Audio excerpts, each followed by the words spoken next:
The Open Scroll. The Bible's Secret Calendar. Hidden Prophecies in the Psalms. The Psalms Timepiece. Teach us to number our days aright, that we may gain a heart of wisdom. Psalm 90, verse 12. The Bible has a secret calendar concealed in its divisions. This appears to have been discovered in 1983 and popularized through the ministry of J.R. Church. What he called Hidden Prophecies in the Psalms is a useful aid to interpreting the times and seasons. Brother J.R. Church has gone on ahead, falling asleep in Jesus in 2011. He's the man who had an instrumental role in helping me correctly identify the celestial sign of Revelation 12, verse 1. An important sign which had been wrongly identified by the professed experts on the subject. An application of the principles of hidden prophecies in the Psalms complements the revelation of a cornerstone of end-time prophecy, as illustrated in this study called The Celestial Sign of Jacob's Dying Prophecy is Validated by Hidden Time Prophecies and Other Remarkable Signs. It has been observed that each psalm seems to correspond to a particular Gregorian calendar year. Psalm 1 to 1901, Psalm 99 to 1999, Psalm 101 to 2001, etc. Because the book of Psalms is the 19th from the front of the Bible and the 48th from the back, the number 1948 is most strongly produced by its context. In the year 1948, one of the most widely recognized signs of the end times was fulfilled. On May 14th, Israel was once more recognized as a sovereign nation, a national home for God's people Israel. This presence had been absent since 70 A.D.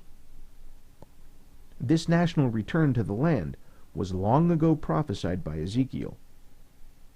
Then he said to me, Son of man, these bones are the whole house of Israel. They say, Our bones are dried up, and our hope is gone. We are cut off. Therefore prophesy, and say to them, This is what the sovereign Lord says. O my people, I am going to open your graves, and bring you up from them. I will bring you back to the land of Israel. Then you, my people, will know that I am the Lord, when I open your graves, and bring you up from them. I will put my spirit in you, and you will live, and I will settle you in your own land.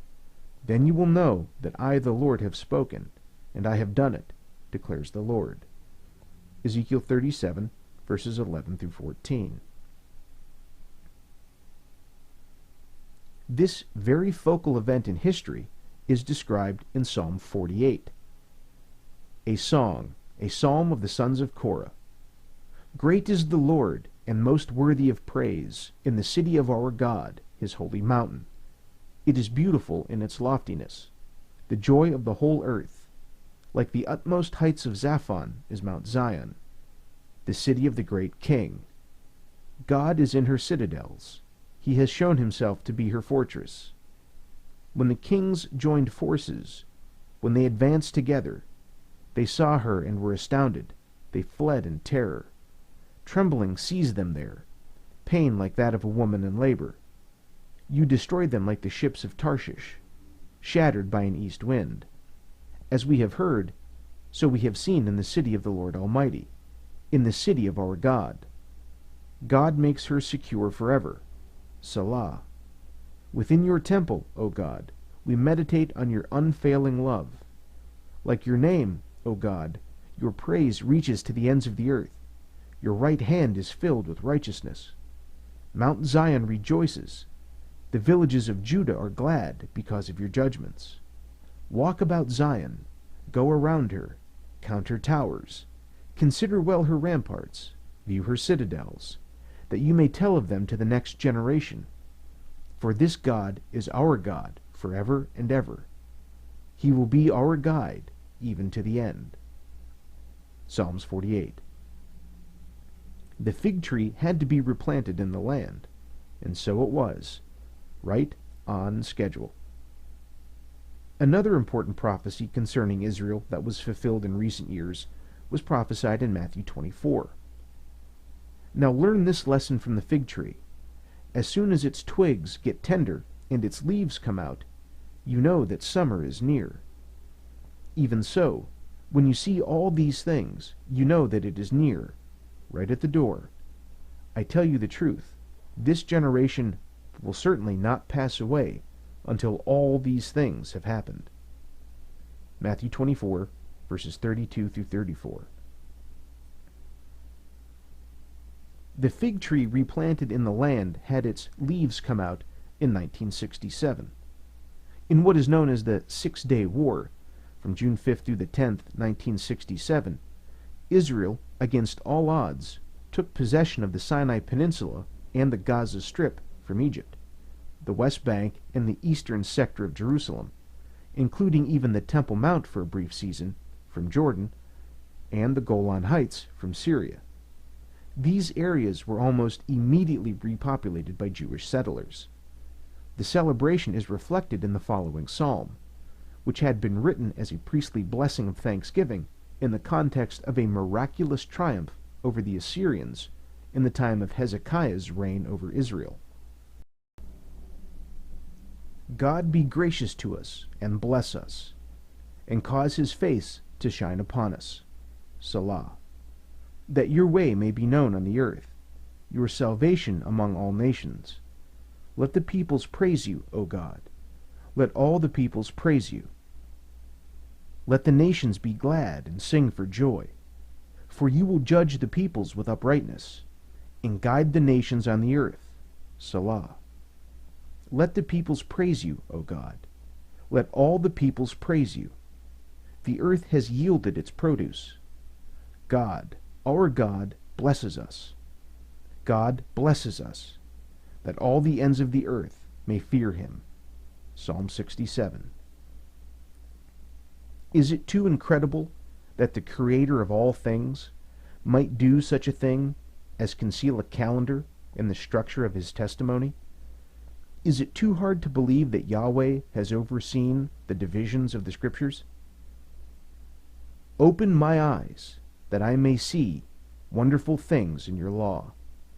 Psalm 119, verse 18. Unveil thou mine eyes, and I shall perceive wondrous things out of thy law. Psalm 119, verse 18, from the Brenton Septuagint. In this verse, the Hebrew word for law is Torah, Strong's number 8451. Torah, from H3384, a precept or statute, especially the Decalogue or Pentateuch, referring specifically to the first 5 books, the books of Moses that contain the set of verses tied to the years. In the Septuagint translation, the Greek word for see or perceive is katanaeo, Strong's number 2657, katanaeo, from G2596 and G3539, to observe fully, behold, consider, discover, perceive. Let us observe wonderful things out of the Torah. Lord, unveil our eyes. The Torah timepiece. The divisions of the Torah count off the years in a way not very unlike the Psalms. In contrast to how the Psalms tell time with the larger divisions, the Masoretic texts of the Torah tell time on the scale of the verses.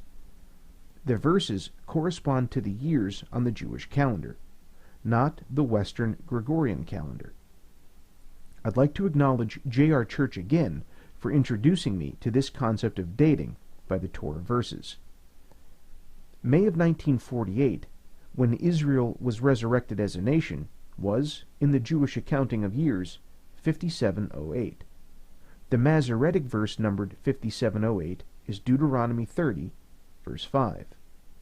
He, God, will bring you to the land that belonged to your fathers, and you will take possession of it. He will make you more prosperous and numerous than your fathers. Deuteronomy 30, verse 5.